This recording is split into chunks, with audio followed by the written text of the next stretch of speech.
জামচৌমুহনী এলাকায় পুলিশের হাতে গ্রেফতার বাংলাদেশের রিফিউজি ক্যাম্পের 2 রোহিঙ্গা। মধুপুর জামচৌমুহনী এলাকায় পুলিশের হাতে গ্রেফতার 2জন বাংলাদেশি রোহিঙ্গা।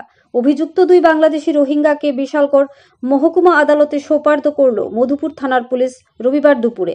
জানা যায়, দিল্লি থেকে ট্রেনে করে আগরতলা রেল স্টেশনে এসে অটো গাড়ি করে রবিবার দুপুরে মধুপুর জামচৌমুহনী সীমান্ত এলাকা দিয়ে অবৈধভাবে বাংলাদেশে পাড়ি দেওয়ার পথে মধুপুর থানা পুলিশের হাতে গ্রেপ্তার 2 বাংলাদেশি রোহিঙ্গা। গ্রেপ্তার অভিযুক্ত 2 বাংলাদেশি রোহিঙ্গার নাম এক মোহাম্মদ রফিক, বয়স 29, পিতার নাম জায়াদুল হক, বাড়ি বাংলাদেশ কক্সবাজার পালংহালি।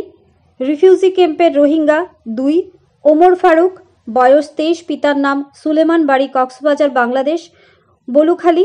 রিফিউজি ক্যাম্পের রোহিঙ্গা। অবৈধভাবে বাংলাদেশ থেকে ভারতে আসার অভিযোগে অভিযুক্তদের গ্রেফতার করা হয়। তাদের বিরুদ্ধে পাসপোর্ট অ্যাক্টে মামলা নেয় মধুপুর থানার পুলিশ। তবে সীমান্তে এত কঠোর নিরাপত্তা থাকা সত্ত্বেও কি করে বাংলাদেশের রোহিঙ্গা অবৈধভাবে সীমান্তে তার কাটা বেড়া ডিঙিয়ে এপারে আসে, সেটাই এখন লাখ টাকার প্রশ্ন। কমলাসাগর সীমান্ত এলাকার দালাল চক্রের হাত ধরে এই রোহিঙ্গারা অবৈধভাবে ভারতে প্রবেশ করে। এই রোহিঙ্গারা ভারতে প্রবেশ করার ক্ষেত্রে তাদেরকে কারা সহযোগিতা করছেন, সেই দালাল গোষ্ঠীকে গ্রেফতার করতে মাঠে নামে পুলিশ। ব্যুরো রিপোর্ট, আরই, ধর্মনগর।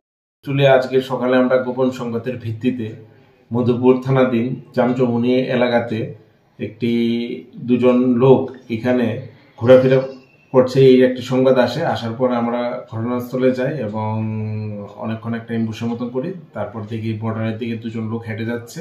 সাথে সাথে আমরা ওদেরকে ডিটেন করি এবং জিজ্ঞাসাবাদে বলেন যে তারা রোহিঙ্গা, তারা এখানে বাইরে থেকে এসেছে এবং এক বর্ডার ক্রসিং এর জন্য এখানে দিয়ে বর্ডারের দিকে অগ্রসর হচ্ছে।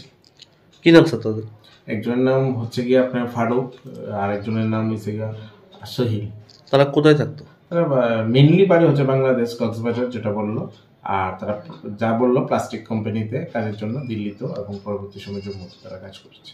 আপনার থানা এলাকায় মানে কোন সীমান্ত দিয়ে তারা যাওয়ার কথা ছিল? কোন সীমান্ত ওরা তো ডাইরেক্ট আইডেন্টিফাই করতে পারেনি এখনো, তাই ইনভেস্টিগেশন চলছে।